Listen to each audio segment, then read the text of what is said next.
ഏതൊരു വീടിൻ്റെയും കിഴക്ക് ഈസ്റ്റ് ഭാഗമാണ് ആരോഗ്യത്തിൻ്റെ ദിക്ക്. ഈസ്റ്റിൽ ഒരു സെപ്റ്റിക് ടാങ്കോ അല്ലെങ്കിൽ ഈസ്റ്റിൽ ഒരു ടോയ്ലറ്റോ വന്നിട്ടുണ്ടെങ്കിലും ഇവിടെ ആരോഗ്യ സംബന്ധമായിട്ടുള്ള പ്രശ്നങ്ങളുണ്ടാകും. ഇത് ആ വീട്ടിൽ ബാധിക്കുന്ന വ്യക്തി എന്ന് പറയുന്നത് മൂത്ത മകനാണ്. നമസ്കാരം. ഏകദേശം 20 വർഷത്തോളം എക്സ്പീരിയൻസ്ഡ് ആയിട്ടുള്ള പ്രശസ്ത വാസ്തു ഫുങ്ഷുയി കൺസൾട്ടൻ്റായ സുരേഷ് സാറാണ് നമ്മോടൊപ്പം ഉള്ളത്. നമസ്കാരം സർ. സർ, ചിലർ കമൻസിൽ ഇടുന്നുണ്ട് അവർ വീട് വെച്ച് തുടങ്ങിയ കാലം തൊട്ട് അവർക്ക് ആരോഗ്യ പ്രശ്നങ്ങളാണ്, അല്ലെങ്കിൽ ചില വീട്ടിൽ ഓൾറെഡി വെച്ച വീടാണ്, അവർ 10-20 വർഷമായി അവിടെ താമസക്കാരാണ്, എന്നിരുന്നാലും പ്രായഭേദമന്യേ അവിടെ എന്നും അസുഖങ്ങളാണ്. അപ്പോൾ അത് നമ്മുടെ വീട്ടിലെ ദിക്കുമായിട്ട് അതിനെന്തെങ്കിലും ബന്ധമുണ്ടോ? നല്ലൊരു ക്വസ്റ്റ്യൻ ആണ്. ഇതിൽ ഒരു കാര്യം പറയാമെന്ന് പറഞ്ഞു കഴിഞ്ഞാൽ എല്ലാവരുടെയും ആരോഗ്യ പ്രശ്നം അവരവരുടെ വീടുമായി ബന്ധപ്പെട്ടുള്ളതല്ല. പക്ഷേ വീടിൻ്റെ വാസ്തു പ്രശ്നം കൊണ്ട് ആരോഗ്യ പ്രശ്നമുള്ള വീടുകളും വ്യക്തികളും ഉണ്ട്. അപ്പോൾ അത് എങ്ങനെയാണ് സംഭവിക്കുന്നത് എന്നുള്ളത് ഞാൻ പറയാം. നമുക്കതിൽ 2 കാര്യങ്ങളാണ് എടുക്കുന്നത്. ഒന്ന്, നമ്മളുടെ വീട് സ്ക്വയറോ റെക്ടാങ്കിൾ ഷേപ്പിലോ ആയിരിക്കണം. അപ്പോൾ അതിനകത്തൊരു വാസ്തു പുരുഷൻ കിടക്കുന്നു എന്നുള്ളതാണ്. അപ്പം നമ്മുടെ വീട് എടുത്തു, ആ പ്ലാനിൽ നമ്മളൊരു വാസ്തു പുരുഷന്റെ പിക്ചർ കൊണ്ട് വന്നൊന്ന് സങ്കല്പിക്കുക. അതിൽ ഏതെങ്കിലും ഭാഗം ഇത് മിസ്സിങ് ആയിട്ടുണ്ടെങ്കിൽ ഈ പിക്ചറിൽ ആ ഭാഗം കട്ടായിട്ടുണ്ടാവും. അപ്പൊ സ്വാഭാവികമായും ആ വ്യക്തിക്ക് അവിടെ മുറിവ് സംഭവിച്ചിട്ടുണ്ടാവും. മനസ്സിലായല്ലേ? അപ്പൊ മുറിവുള്ളൊരു വ്യക്തിയും മുറിവില്ലാത്തൊരു വ്യക്തിയും 2 രീതിയിലാണ് പെരുമാറുന്നത്. മറ്റത് എപ്പോഴും കരഞ്ഞും വിളിച്ചു ഇരിക്കും, മറ്റത് ഹാപ്പി ആയിട്ടിരിക്കും. അപ്പൊ ഫസ്റ്റ് വീടിന്റെ ഷേപ്പ്, ആ ഷേപ്പ് നഷ്ടപ്പെട്ടു പോയാൽ തന്നെ ആരോഗ്യ സംബന്ധമായിട്ടുള്ള പ്രശ്നങ്ങൾക്ക് കാരണങ്ങളിൽ അതാകാം. 2, ഫുങ്ഷുയി പ്രകാരം പറയുകയാണെങ്കിൽ ഏതൊരു വീടിന്റെയും കിഴക്ക് ഈസ്റ്റ് ഭാഗമാണ് ആരോഗ്യത്തിന്റെ ദിക്ക്. ഇപ്പൊ ഒരു വീട് നമ്മൾ എടുത്തു, ആ വീട്ടില് ഈസ്റ്റിൽ ഒരു സെപ്റ്റിക് ടാങ്കോ അല്ലെങ്കിൽ ഈസ്റ്റിൽ ഒരു ടോയ്ലറ്റോ അല്ലെങ്കിൽ വീട് വെക്കുമ്പോൾ വീടിന്റെ സ്ക്വയർ ഷേപ്പ് എടുക്കുമ്പോൾ ഇപ്പോൾ 2 സൈഡിലും നോർത്ത് ഈസ്റ്റിൽ ഒരു റൂമുണ്ട്, സൗത്ത് ഈസ്റ്റിൽ ഒരു റൂമുണ്ട്. സെൻട്രൽ വരുന്ന ഈസ്റ്റിന്റെ ഭാഗം ഫ്രീ ആയിട്ട് കിടക്കുകയാണ്, ഒരു യു ഷേപ്പിൽ കിടക്കുകയാണ്. അങ്ങനെ ഒരുപാട് വീടുകളുണ്ട്. അപ്പൊ അങ്ങനെ വന്നിട്ടുണ്ടെങ്കിലും ഇവിടെ ആരോഗ്യ സംബന്ധമായിട്ടുള്ള പ്രശ്നങ്ങളുണ്ടാവും. അതേപോലെ തന്നെ ഇത് ആ വീട്ടിൽ ബാധിക്കുന്ന വ്യക്തി എന്ന് പറയുന്നത് മൂത്ത മകനാണ്. ഇപ്പൊ ഒരു വീട്ടിൽ ചിലരുടെ ഒരു ഡൗട്ട്, അതും കൂടെ ഞാൻ ക്ലിയർ ചെയ്ത് പോവാം. ഒരു വീട്ടില് 3 കുട്ടികളുണ്ടെന്ന് വെച്ചു. അപ്പൊ മൂത്ത 2 പെൺകുട്ടിയും ഇളയത് ആൺകുട്ടിയാണ്. അപ്പൊ ഇത് പറയുമ്പോൾ അവർ ഉടനെ പറയും, സാറല്ല മൂത്തതെല്ലാം നമുക്ക് മൂത്തത് പെൺകുട്ടിയാണ്. അങ്ങനെയല്ല, 2 ആൺകുട്ടികളിൽ മൂത്ത ആളിനെ ഇത് ബാധിക്കും. അത് ഇയാൾ 3ാമതാണ് ആ വീട്ടിൽ, പക്ഷെ എന്നാലും ആൺകുട്ടികളിൽ മൂത്തത് ഇദ്ദേഹമാണ്. ഇദ്ദേഹത്തെ ഇത് ബാധിക്കും. പല കാര്യങ്ങളിലും ഉൾവലിഞ്ഞു നിൽക്കുന്ന ഒരു സ്വഭാവം കാണിക്കും. അതുപോലെ തന്നെ അദ്ദേഹത്തിന്റെ കഴിവിനനുസരിച്ച് ഒരു പ്രോസ്പെരിറ്റി ഇല്ല. ചിലപ്പോൾ പഠിച്ചിട്ട് നിൽക്കുന്ന ഒരാളായിരിക്കും, അയാൾക്ക് തൊഴിൽ കിട്ടുന്നില്ല. ചിലപ്പോൾ ഇയാൾക്ക് തന്നെ പൊതുവെ ഹെൽത്ത് പ്രോബ്ലംസ് ഉള്ള ഒരാളായിരിക്കും. അപ്പൊ ആ രീതിയിലും വരാം. സാർ, ഇപ്പം പറയണ്ട ഇത് മൂത്ത ആൺകുട്ടീനെയാണ് ബാധിക്കുന്നത്. അപ്പൊ അതല്ലാതെ വീട്ടിലെ ഗൃഹനാഥയ്ക്കോ ഇതുകൊണ്ട് പ്രശ്നങ്ങൾ ഉണ്ടാകും? അല്ല, ഇത് വീട്ടിൽ പൊതുവെ ആരോഗ്യത്തിന്റെ ദിക്ക് കിഴക്കാണ്. അപ്പൊ കിഴക്കിൽ ഒരു പ്രോബ്ലം വന്നാൽ വീട്ടിലുള്ള കുടുംബാംഗങ്ങളെ പൊതുവെ ഇത് ബാധിക്കാം. പക്ഷെ മൂത്ത മകനെ കൂടുതൽ ബാധിക്കാനുള്ള സാധ്യത ഉണ്ട്. മനസ്സിലായല്ലേ? അത് കഴിഞ്ഞ് 2ാമത് മറ്റൊരു കാര്യം കൊണ്ടും ആരോഗ്യം. ഇപ്പൊ നമ്മളൊരു വീട് പോയി കണ്ടു, ഇപ്പൊ അല്ലെങ്കിൽ ഈ പ്രോഗ്രാം കണ്ടുകൊണ്ടിരിക്കുന്ന ഒരു വ്യക്തി, അപ്പൊ അവർ നോക്കുമ്പോൾ അവരുടെ വീടിനെ അവർ മനസ്സിലേക്ക് കൊണ്ടുവന്നു.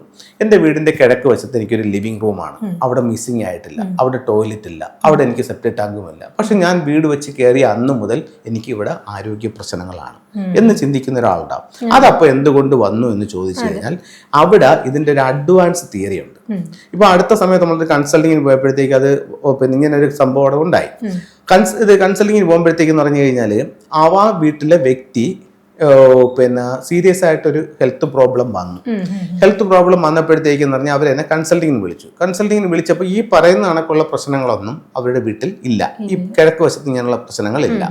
അത് കഴിഞ്ഞിട്ട് ഗൃഹനാഥന്റെ ഡയറക്ഷൻ എന്ന് പറയുന്നത് നോർത്ത് വെസ്റ്റ് ആണ്, അവിടെയും ഒരു പ്രോബ്ലം ഇല്ല.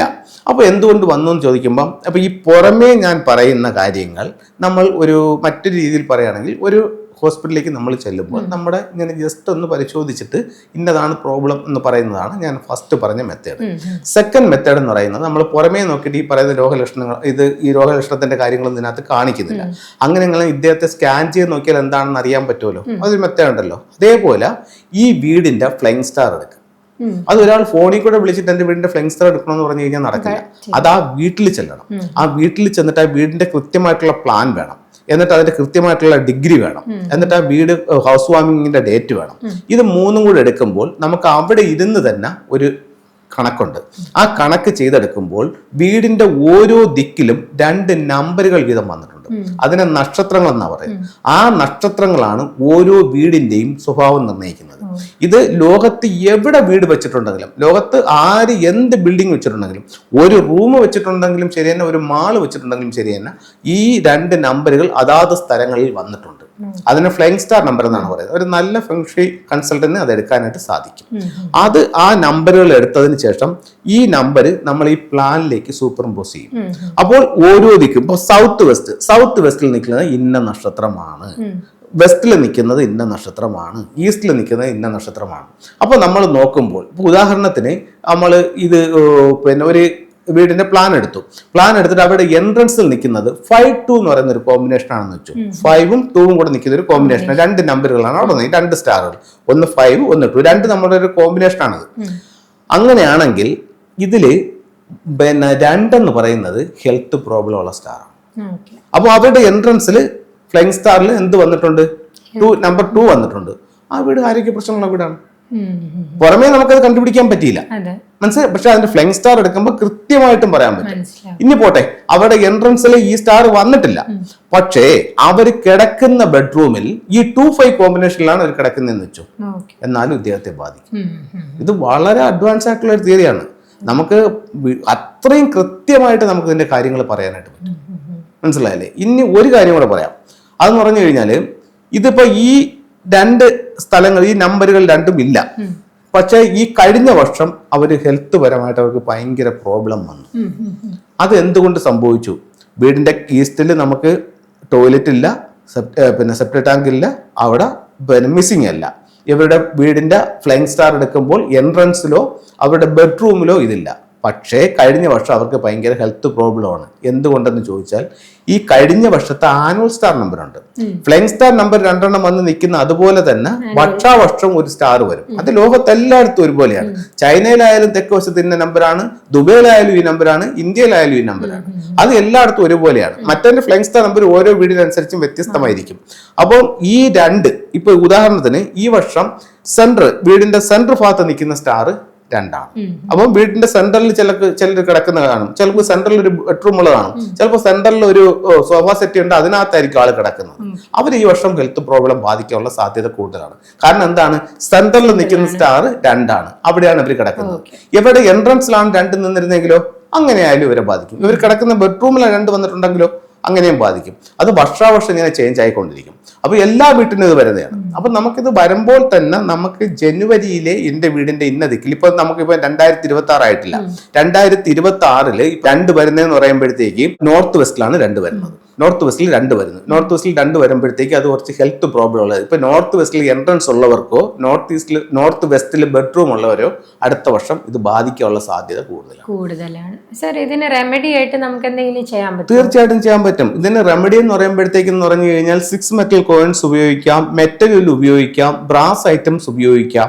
അതുപോലെ തന്നെ റെഡ്, ഓറഞ്ച്, പിങ്ക് ഇത്തരം നിറങ്ങൾ അവിടെ നിന്ന് ഒഴിവാക്കണം. ഇതൊക്കെ നമുക്ക് കൃത്യമായിട്ടും ചെയ്യാൻ പറ്റും. ഒരു പ്രശ്നമുണ്ടെങ്കിൽ അതിനൊരു പരിഹാരവുമുണ്ട്.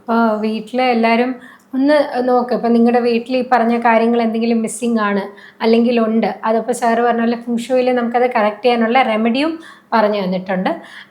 ഇത് കാണുന്നവർ അങ്ങനെ ഫീൽ ചെയ്തിട്ടുള്ളവരാണെങ്കിൽ ഒന്ന് ട്രൈ ചെയ്ത് നോക്കുക. എന്നിട്ട് അതും നിങ്ങൾ കമൻസിലൂടെ ഞങ്ങളെ അറിയിക്കുക. കൂടാതെ നിങ്ങളുടെ ഡൗട്ട്സും ഇട്ട് കഴിഞ്ഞാൽ നമുക്ക് തുടർന്നുള്ള എപ്പിസോഡുകളിൽ അത് വരുന്നതായിരിക്കും. സാറിനെ ഡയറക്റ്റ് കൺസൾട്ട് ചെയ്യണം എന്നുള്ളവർക്ക് കോൺടാക്ട് നമ്പർ ഇവിടെ കൊടുത്തിട്ടുണ്ട്. തുടർന്നുള്ള എപ്പിസോഡ് കാണുക. ഇന്നത്തെ എപ്പിസോഡ് ഇവിടെ വൈൻഡപ്പ് ചെയ്യുന്നു.